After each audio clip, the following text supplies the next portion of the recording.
Hello everyone, আজকে আমি আপনাদেরকে পর্তুগালের সবচেয়ে ঐতিহ্যবাহী একটি খাবারের সাথে আপনাদেরকে পরিচয় করিয়ে দিব, আর সেটি হচ্ছে নাতা। আর এটি খাওয়ার জন্য এমন একটা দোকানে আমি এসেছি এবং পিছনে যে দীর্ঘ লাইন দেখছেন সেই মানুষগুলো এসেছে পেস্তিস দি বেলেম, এবং এটি 1837 সালে প্রতিষ্ঠিত। সেই একটি খাওয়ার জন্য কিন্তু পুরা ট্যুরিস্টরা এখানে এসে এরকম লাইন দেয়। তো চলুন আপনাদেরকে একটু টেস্ট করাই।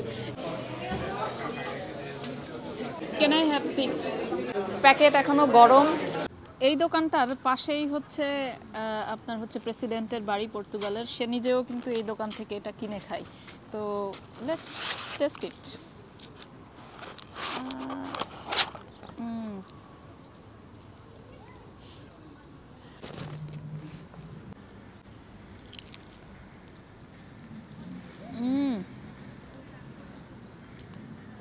এটা বাংলাদেশের একদম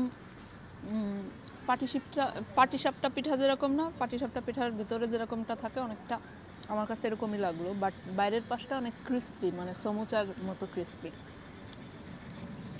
তো এক প্যাকেটে এরকম 6টা নাতার দাম নিল হচ্ছে আপনার 9 ইউরো।